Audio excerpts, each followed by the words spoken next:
We're going to draw a little bit of everyone's blood because we're going to find out who's the thing. Watching Norris in there gave me the idea that maybe every part of him was a whole. Every little piece was an individual animal with a built-in desire to protect its own life. You see, when a man bleeds, it's just tissue. But blood from one of you things won't obey when it's attacked.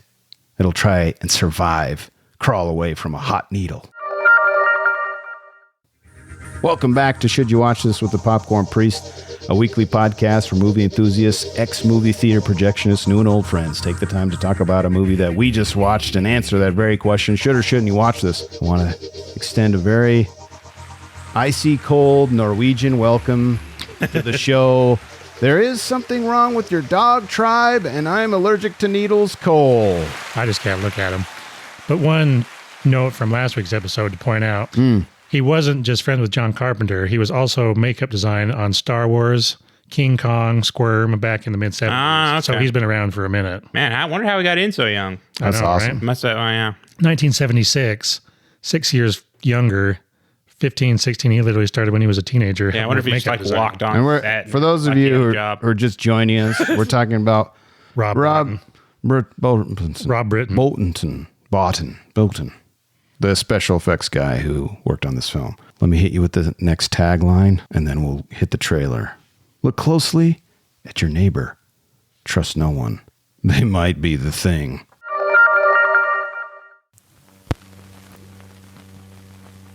Is this the original trailer? Mm-hmm. Can you tell by the crackling of the dust? It found its way into our galaxy.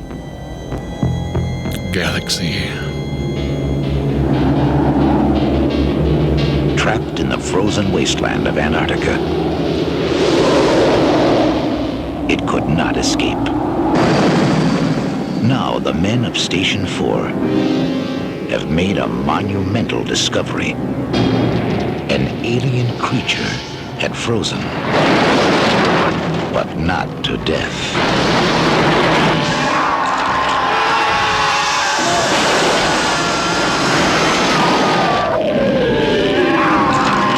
And man, It isn't Bennick!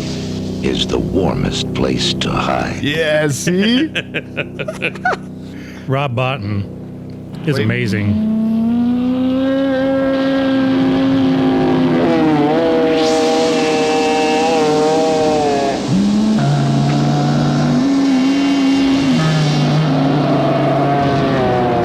I just wanted to hear that.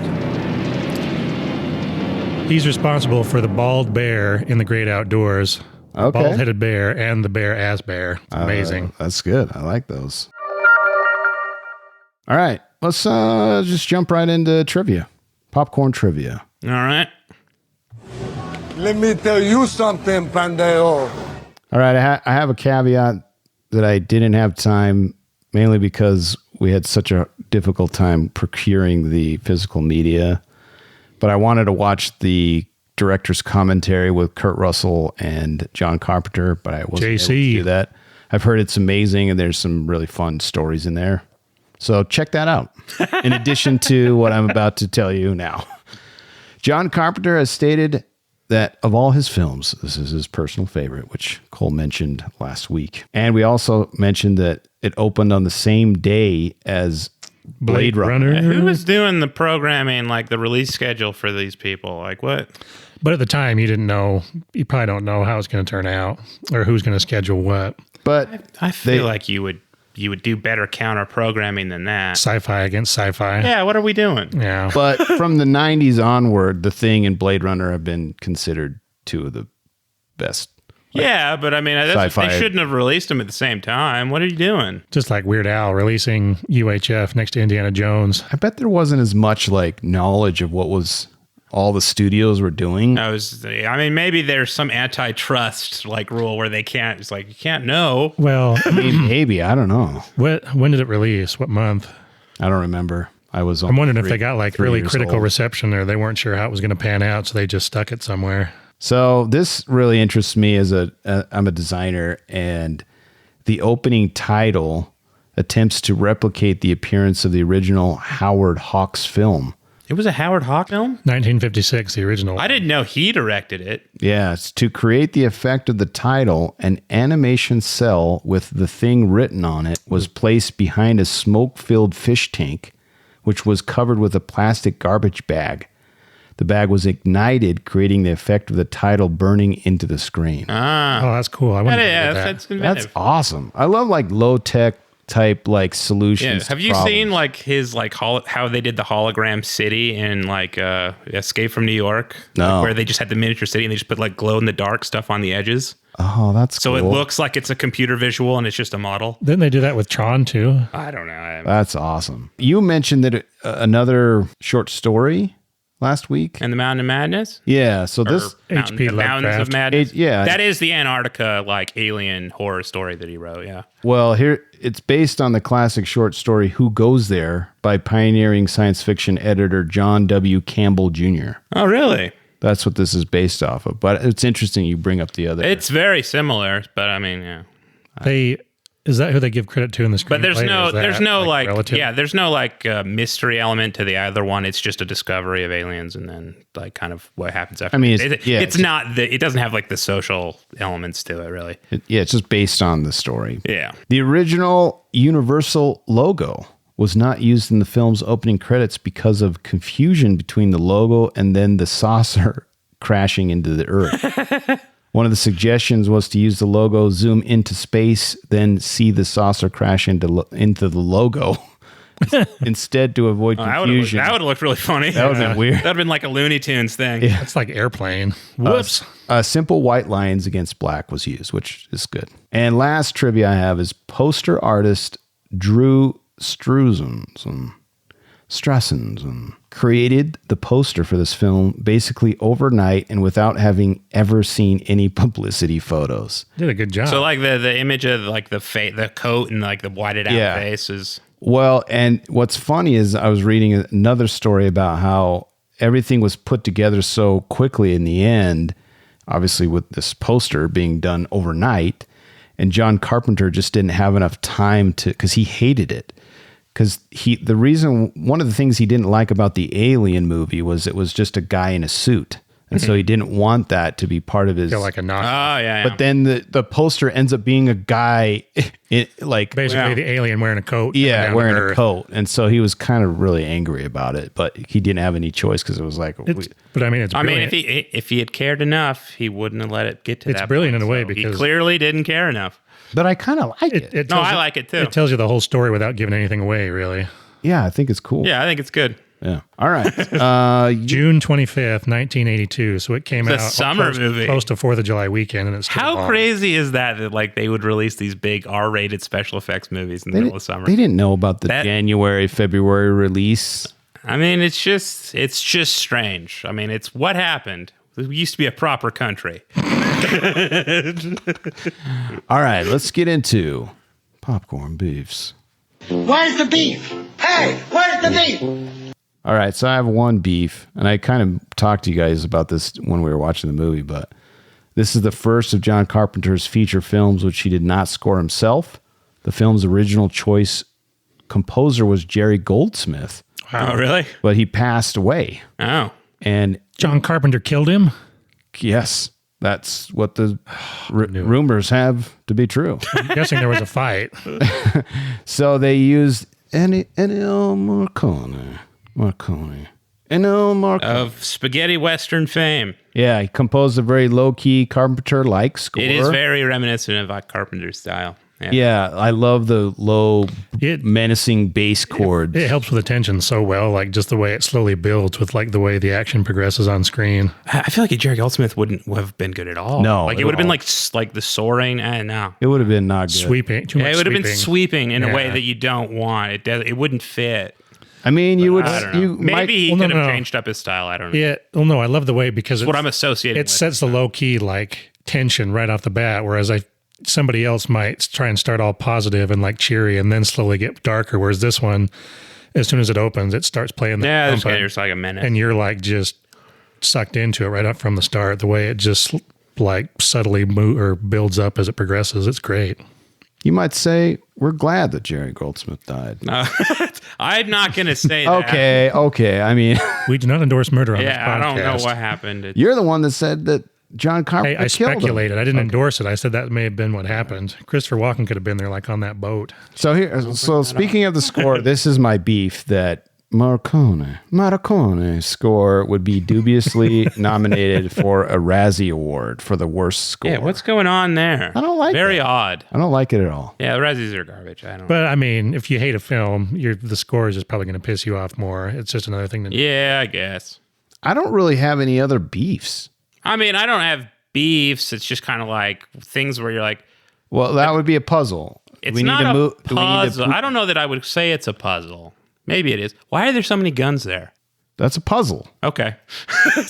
Let's we can edit that and put it into the. No beefs before we get in, because I have some puzzles too.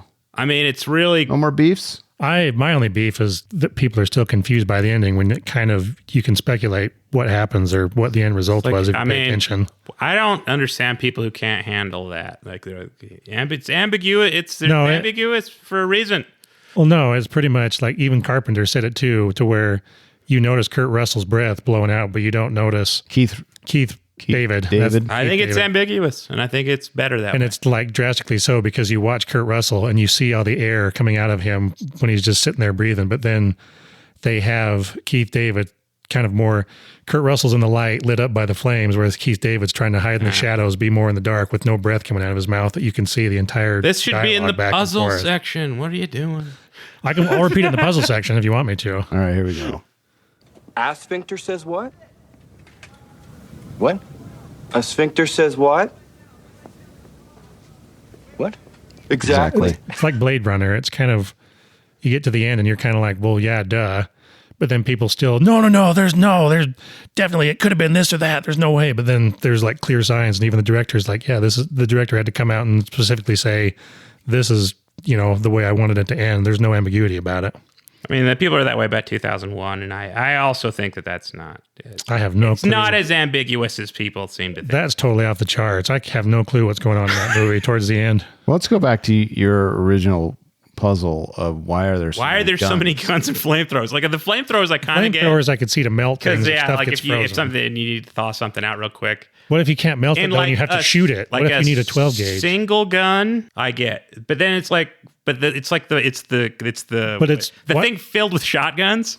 It's like, were they hunting penguins? Like, what's going on there? Well, and the other thing that I thought was weird. What could kill them out there? That's the thing. It's like, I mean, like you maybe would want one or two people, like if like you were expecting disorderly like behavior from like a large staff, like in some of those bigger stations. But when you got like 10 people, so it's like, I mean, again, I don't really want to knock it because I think it really adds a lot of tension to the situation and it's useful for like plot reasons. But it's only useful twice though is the thing because the guns or the flamethrowers? The flamethrowers, that's what no, the guns are useful because it gives you like kind of like you put you on edge because it puts you on edge to a point, but then after that, it's all flamethrowers. The only time. Well, it's not that it's going to kill you. It's just that someone who is the thing could use it, kind of a thing. I guess that's what makes sense. And then, like again, you also need it because like the whole like social cohesion dissolving. Mm-hmm. Everybody's starting to get like if the you tension. didn't have guns, like then you go like, then it's like.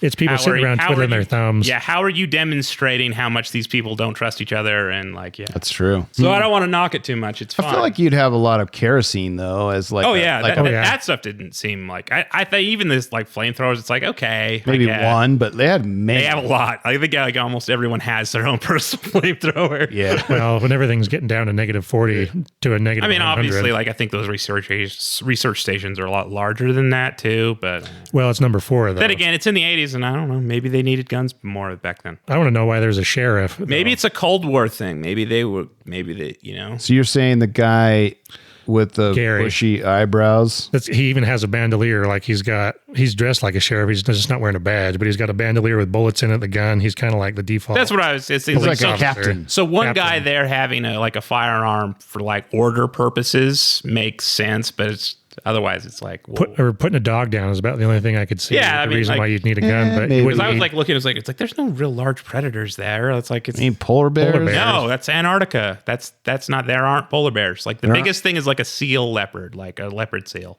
But there's nothing else. Like so again, like or seal the singer. If you're hunting penguins, Predator has a temple in the ice, or the aliens. Alien versus Predator. Alien versus Predator could need a gun for that. Well, that's true. I'm just kidding.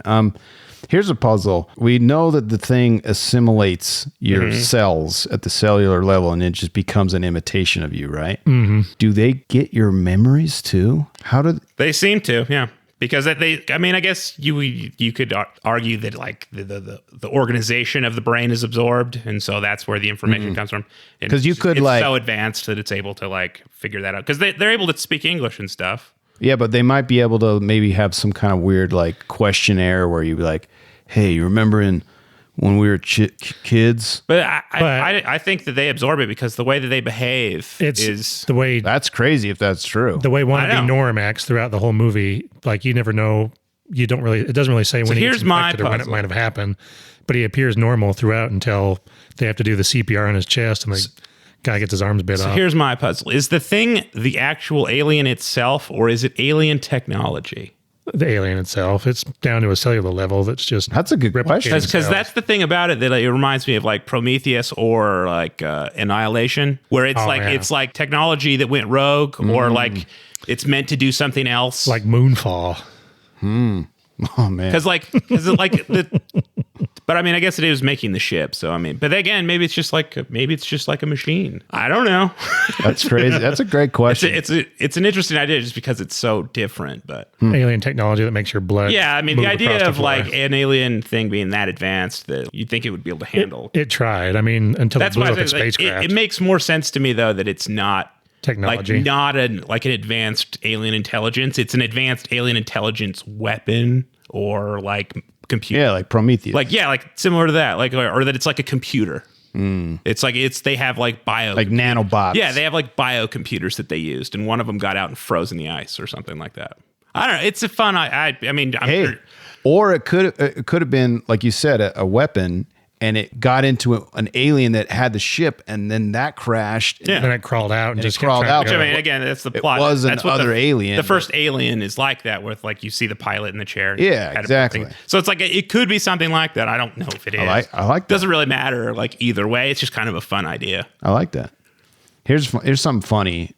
Maybe not more of a puzzle that I didn't notice it, but at the 14-minute mark, John Carpenter comments again. I wish I would have listened to the commentary, but he comments that one of the Bush pilots used on the film offered to crash one of the helicopters for money.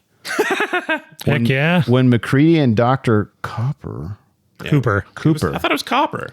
It was Copper. It's Copper. Copper. Yeah, Copper. Yeah. Dr. Copper go to visit the Norwegian camp via helicopter. The Bush pilot actually turned the controls over to Kurt Russell once the chopper was off the ground. If you watch the shot, you'll see the chopper actually wobble. That's Russell taking the controls. I'd be so terrified all of a sudden. Be like, what are you doing? Like, what are you doing, you idiot? He sounds like a loose cannon. Yeah. Sounds pretty cool. He sounds like somebody like show up like drunk on set with like a bunch of crazy stories. Listen, I'll crash this thing. It's like I was drinking last night. I'm gonna need you to help me out here. Just I'll get up in there and then you just smooth. And speaking of like choppers and like going to the Iceland areas, in August 2003, a couple of hardcore fans, Todd Cameron and Steve Crawford, ventured to the remote filming location in Stewart, British Columbia, and after 21 years, found remains of outpost number 31 and the Norwegian helicopter. Oh, yeah, I read about that. The rotor blade from the chopper now belongs to Todd and rests in his collection of memorabilia from the thing. Oh, that's fun. That's what I always hate. Like, I love how they let him film a movie and they build all this crap and have all these sets and then they just leave it there. Like there's just buildings. I mean, I feel like they probably took some of the stuff away, but I think that I think a lot of the stuff they're like, we'll just have these be ruins. The wood will biodegrade eventually. There's still this neighborhood that they created for that stupid Boston bombing movie with Mark Wahlberg. Patriot Day or whatever. And they have all these front-facing houses that are just walls, and there's like a whole 4 blocks of them with all these fake facades they just left in place. So there's this like fake neighborhood because no one ever cleans anything up. I mean, would you risk your life to go get a piece of the? It's the not set? risking your life. I think I'm sure it'd it was be just a pretty. hike. I'm sure it'd be pretty cool. I'd do it. All right. I mean, Shoot, if you wouldn't want to do it if you didn't know what you were doing. I'd happily go up there if there was still crap to take. Man, I don't know. That's crazy to me. All right, last puzzle. And these are my favorite. These are the cast speculation, like casting speculation. What could have been?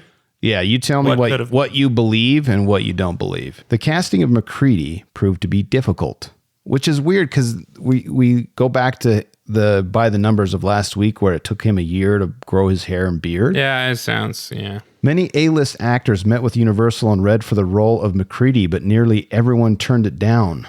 Nick Nolte, the top choice, immediately rejected the offer, and the role was also turned down by, and this is where it gets crazy, Jeff Bridges, Tom Berenger, Christopher Walken, Scott Glenn, Roy Schneider, Chris Christopherson, Sam Shepard, Jack Thompson, Tom Atkins, and Don Johnson. I think most of those would have worked. Well, but at the same time, I agree. At the same time, you got to remember that a Jeff lot of Bridges would have been awesome. No, I don't think Jeff Bridges would have been that convincing. I think he could have done. I mean, again, all of those people are like can play that kind of leading man, gruff leading man type. And it's again, there's not much of a character arc. Roy Schneider. It's more of a plot-driven movie. But that's the thing. All of those people were also at the height of their careers at the time, and this might have been the fact something that they all that said could have no. bombed it. Yeah. Well, I mean, I think the fact that listen it's to like this. an R-rated horror movie, they might not have wanted to do that just because it appeals. So That's what I mean. It's probably just a waste of time. They're thinking at the time. the screenwriter Bill Lancaster wrote the script for Harrison Ford or Clint Eastwood in mind for the lead role, and both of them received offers. Harrison Ford would have been good. Any leading, like, you require a charismatic leading man, Somebody you want in charge. who's gruff and not too clean cut. Like, I mean, any of the ones we have now, I don't think would work just because they're all too like. Hey, Tom Holland they're all is definitely too- somebody you would follow with a flamethrower. It's like Tom Hardy, maybe. Yeah, But as far as like That would be good. most of Chris the Pine. most of the young like Timothy Chalamet and stuff, they don't have kind of that rugged no. They got the baby face still. like I guess Chris Hemsworth maybe, but Liam absolutely not. Like Liam's kind of the he's the archetype Yeah. of like they can't do that. Like I agree. A lot of these young leading role actors are not. They don't have like the ability to pull that off. So it goes on to say, although some of the aforementioned names showed interest, namely Christopherson, Shepard, and even Ford, nearly everyone turned it down due to their issues with scheduling, filming in the extreme cold, Yep. and or appearing in a B movie. In Yep. quotes. There's like a status I think aspect to it, Producer Stuart which Cohen. is why Kurt Russell's great because he didn't care about that. He was like, John Carpenter, I like your stuff. Yep. Let's. So it says producer Stuart Cohen recalls the only person who genuinely seemed enthusiastic about the role was then newbie Fred Ward. But Universal, Been amazing. oh man, Universal passed on him because they wanted a bigger name. Kurt Russell was hired as a last resort effort on recommendation from Carpenter, as Universal was initially skeptical that he was too young and pretty to play the rugged and brawny McCready. However, with principal filming to begin just a week away and with B-roll already shooting, the studio helplessly hired Kurt Russell. Hey, we've got this movie in a week. You think you can prepare for it? Yeah, that's the thing. What I think conflicts with other info. Like unless he was already growing the beard, I don't know. This is what I think happened. You kind of brought it up, Taylor, last week about how they were probably talking about it on the set of Escape from New York. New Was York. that before What? Escape from New York? I don't know. The year before. They know okay. they know each other, and I think what he was doing is like, hey, the studio wants me to pick all these other people, Yeah. so I'm gonna like trail them along, and we're gonna. I want you to. I'm going to pick. shoehorn you in there. The art of the deal. But it's gonna be like this last minute thing. So go ahead and start growing your beard now, and then I'll get you into the film. And it makes me wonder, like, if he says like they're complaining about you not looking like rugged enough and too pretty. Just start growing the beard, man. It'll be fine. Yeah, that's what I. Yeah, it's entirely possible. I mean, I don't know. Maybe he says, but maybe he hasn't. Again, Yeah. Well, I don't know that he maybe doesn't remember, but it would be interesting if he did some finessing of studio heads. We need to watch the commentary. Yeah. All right. Any other puzzles? Puzzle. Well, I guess it's more like the nature of the thing. Like, do you think you could just breathe it in? Because then at that point, everyone's been, which is entirely possible. Like that everyone was just affected at different stages. I mean, they do kind of use the mechanic of The MacGuffin. they have to be in a dark room by themselves with the thing, and then that's the only time it kind of gets you because they have to have time enough to. I feel like you got to be alone. It has assimilate. to, it has to get a bunch of it on you, because the one guy who starts getting eaten and thrown off to the side, and then the other guy runs out into the snow. Mm-hmm. Like if they come back in and he's already starting to change. Windows. It's funny because we all. Because then, how did the scientist guy, the very first guy, is it because of the autopsy he did that he slowly started to turn, and then by the end of the movie he was?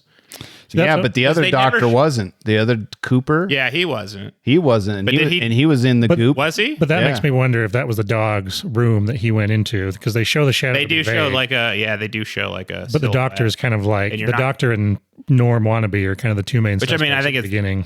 That's a good question. I'm curious how if it's plotted. I don't think you need it to have that level of specific. That's why I said it doesn't really work as a whodunit, because you don't really want or need that big reveal at the end where you're like, it was actually this person at this time. It's that doesn't matter. Yeah, the situation is so bad that it's who cares. This is what I think. You're basically seeing it from only Kurt Russell's perspective, Yeah. since he's who you follow the most. We're obviously the audience, and we're intrigued by the puzzle of how does it get transmitted? How do you get assimilated? How all these things.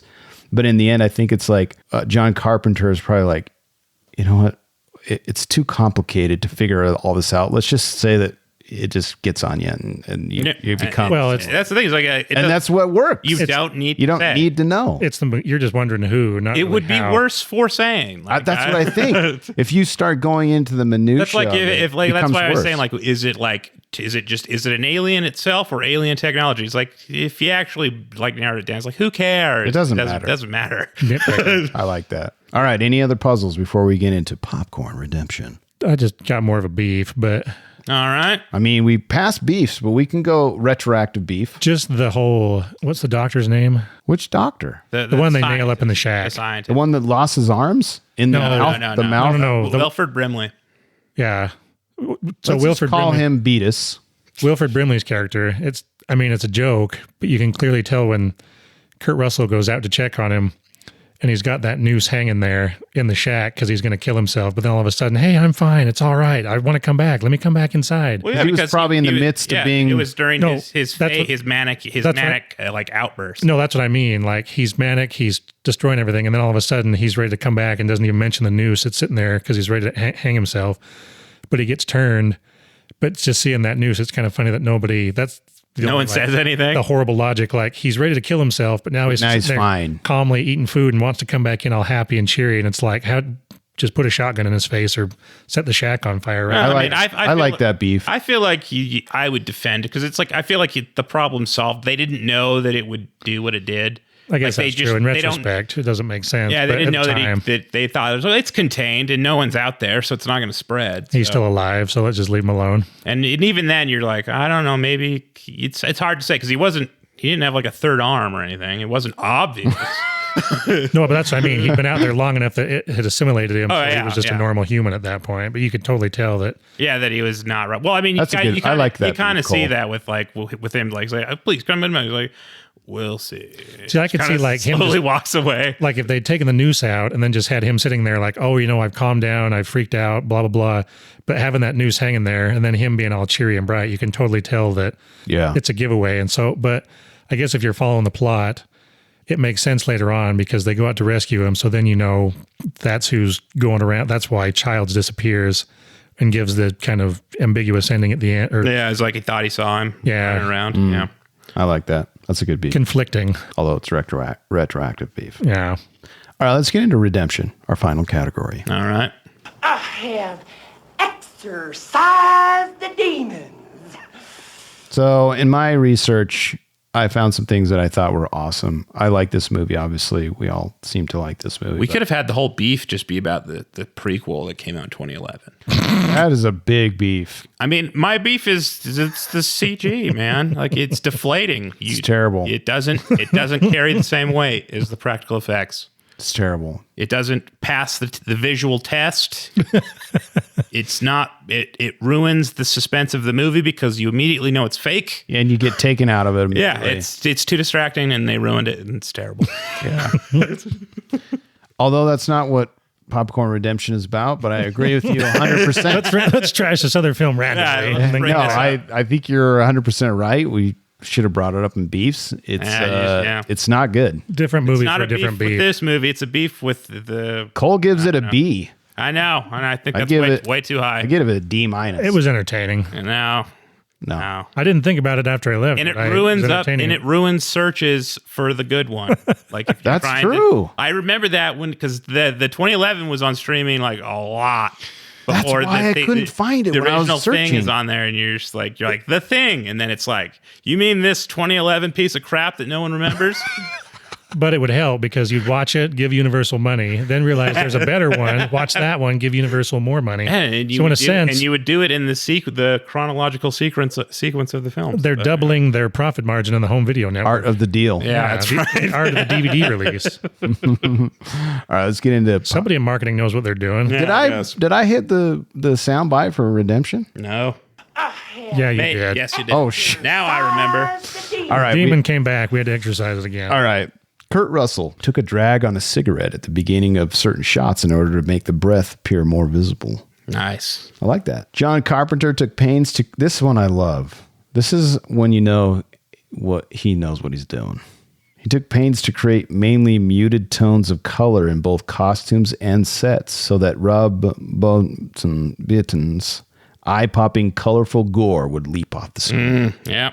That's awesome. It seems very Soviet. He knows what he's grab. doing. Yeah. I love that. And this one, I didn't put in numbers because I love it so much. The final confrontation with the Thing required the assistance of how many technicians? Oh, gosh. 60. 20? 50. Really? Yeah, that's a lot. You'd need a lot of There's a people lot going on, for that yeah. mechanics. Dude, I love the floppy Tentacle Oh, yeah, arms. tentacles. Yeah, they're so that gross. come out, and the one that comes out of the head that grabs onto the desk, and how it slowly falls off. Just dragging its it's some great effects, man. It's awesome. The ones that are coming out of the dog's back and flopping, and When the dog thing It reveals squirt. itself, its head falls to be replaced by a long, great tentacle, which is a hint at the Nyarlathotep, H.P. Lovecraft's The Crawling Chaos God of 1,000 Forms. Yeah, see, that's the thing about the inspiration is John Carpenter knows those stories. He clearly he was going for the same vibe. Definitely inspired. Yeah. All right. Any other redemption you have? I have one more, and then we'll give I a don't rating. think this movie needs redemption. It's perfect. It's because I'm normally fidgeting or I pay attention to time, but this one for 2 hours, it flies by so fast. And then all of a sudden you start with 10 guys, then you're down to just 2 people staring at each other in a shack. And it the goes by in early 10 minutes. reveals when he's out in the yard screaming, it's great. It's just chilling, cosmic terror. It's good stuff. It starts right off the bat and it just sucks. I don't know. If you're a kid, shots. maybe don't watch it. No. Yeah, no. This will give you nightmares even if you're an adult in some shots. You're right, Cole. Usually you guys are talking through the whole fudging film. No, Hey, we're we not. only point out small And mistakes. the last hour. You talk plenty too. How no way. You paused it a couple of times to make some mentions. But I paused it. Yeah. But you guys. Maybe we all deserve our own remotes. For that's true.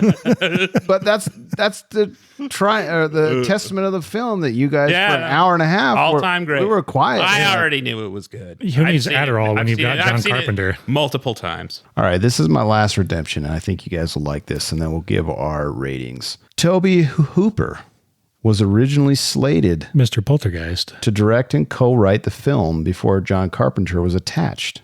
Hooper's version would have been drastically different from the Carpenter version, featuring an alien that did not shapeshift or assimilate, and following an Ahab-like character named the Captain, who goes on an epic quest to find and kill the thing. That would also be entertaining. Yeah, that sounds fine. The film would have served as its own film and as both a remake and a sequel to the 1951 film, with little influence from John W. Campbell's novella, which Hooper openly found to be boring. Well, that doesn't make sense how you'd honor the original while like completely mutating the sequel prequel. Hooper also wanted the film to be a horror comedy with slapstick humor. No, it was pitched as a swashbuckling action-adventure epic, a modern-day Moby Dick set not in the ocean, but at the bottom of the world in Antarctica. You've got Cutthroat Island with E.T. put together. Parts of it I like. I like a modern-day Moby Dick. That sounds horrible. I mean, no. The slapstick comedy, I don't even know. Yeah, I mean, I guess there's some elements of producers, Moby Dick, but what are you doing? Producers Drew Turner and Stuart Cohen were appalled by this pitch script and eventually fired Hooper, with Cohen later saying, "We avoided a disaster." Fired with prejudice. Carpenter nearly left a couple of times, didn't he? Because he had some other project that he was trying to get off the ground, and then he got stuck on the thing at the last minute. Cohen says, "It would have been one of the worst movies ever made." It's easy to say that after the fact. Well, no. Yeah. See, it's things like that I wish there was like a data bank of like rejected scripts that were archived that you could just go back and read. Look at like, all the bad people's stuff that versions. gets made. So, totally. It's true. Blood and Honey. Yeah. All right. Can't wait to see the Mickey parodies. I'm going right Steamboat into Church. This is a golden Halo. bucket. It's a gold. It's not. I'm sick. Well, I mean, I've already technically Halo is inspired by the original. So, I mean, it's Halo. It's just a Gregorian chant. I know, which the Halo menu has. Yeah. Well, it's not that. There's also monks on Halo. I have proved that many times. I'm not getting into it. It's a golden bucket for me. You guys? Billion trillion stars, man. It's an all-time horror classic, horror sci-fi classic too. Like it works for both. Correct. Like, I mean, again, I don't know. I grew up thinking horror is kind of stupid, cheesy, and not that scary. Just kind of whatever. Blood bursting, but I getting mean, sprayed and crap. I have come to appreciate it in my later viewing. Is like, but no, this is a good one. Like this is if someone says like, I don't like horror movies, they're like, It's literally Agatha Christie with horror. Like it's good. I love the more like not knowing who to trust and everyone just being like on edge. Yeah, like the social commentary on like who to trust and paranoia in societies. Like you can't sleep. You got to eat out of cans. Which I mean, John Carpenter has like that in like other movies too, where he's got like a thinly layered like social commentary that's like within like this genre film. Again, John Carpenter, one of the greatest. Also, at the time, AIDS was just coming out, and that was very much on the minds of the There's elements of that in Prince of Darkness too. Like, which one's Prince of Darkness? That's the one. That's great. I don't. What's the one where they're lost in space and like a spaceship and they're? I think that's Dark Star. But no, Prince of Darkness is on like it's like a bunch of researchers at like a church, and they find like this like pulsating water. It's good. All right, so we got a golden bucket, million trillion stars. Oh, it's 4 stars.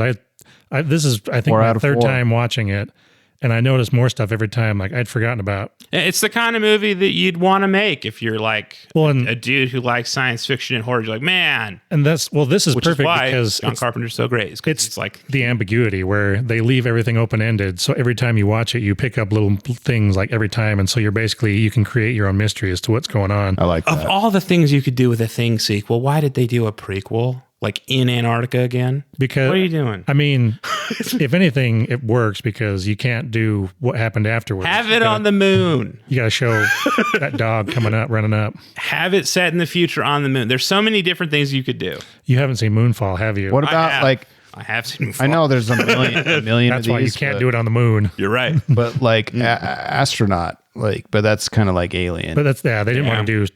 I mean, that's what I'm saying. Like, it's like if you don't have to worry about any of that stuff, like 30 years in the future from like the original release. Correct. That's what I'm saying. That's why I think they could have done Space Station. You could just do it like in some isolated. There's so many things you could have done. It could have been on a boat. Who cares? Could have been on a boat. What about back in the like 1700s on a pirate ship? Like the Predator sequel. Yes, That's awesome. There's a lot of that's I like how like his like tech is all like still futuristic but old. That's such a nice touch in that. But anyway, Prey's a great film.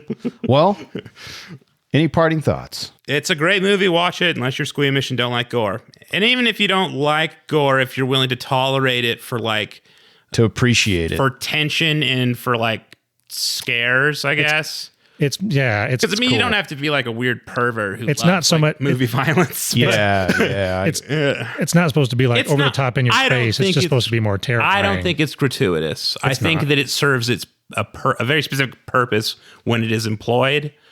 And it's not constant. If it were, it would. I agree. I don't think it would work. That's part of the main terror is like literally seeing slowly over time what happens, what this thing can do to you. Like you're almost like from your body splitting in half, like being what like else could swallowed happen? whole. Yeah, I mean, like the first set piece of it with the dog. It's, like, it's Loomis. Oh heck yeah!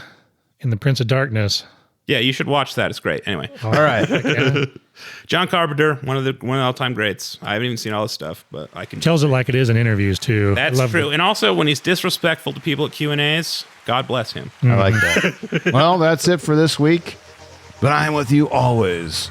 Look for me in the cloud at Popcorn Priest. I love movies and would love it if you'd share the love. Share this with the movie lover in your life. Another way to support the show is by throwing a few monies at the priest. Visit patreon.com/Popcorn Priest and see what extra perks you can enjoy. If you made it this far, please go give us a 5-star review on Spotify or Apple Podcasts. I command thee. As always, thanks for listening, and thanks to my reoccurring guests. The amazing thing with your sound system with this Blu-ray too is the wind. I could hear the wind coming behind me and off to the side blowing around whenever they go outside. Well, yeah, the DTS mix. Yeah, it really sounds amazing. Like the way it was circulating around you. That was cool. Yeah, I like that. I thought I was going nuts for a second until I realized it's just part of the soundtrack. I love it. I was just trying to... You really shouldn't have turned the heat on. You should have left it off and let it get cold. It was cold down here, dude. I know, add to the it would have been atmosphere. fitting, and you should have actually turned on the AC to make it colder. You should have brought in a flamethrower and lit some candles to warm up. Yeah. I mean, it wouldn't be a pod with Cole and Taylor if we didn't have a weird tangent at the very end of the outro. It's the Cliff Notes version, all right? I mean, thanks for listening, and thanks for joining us on this pod of The Thing. But remember, The Thing Pod. When you watch movies, you can pop off, pop in, or pop out, but always bring the popcorn.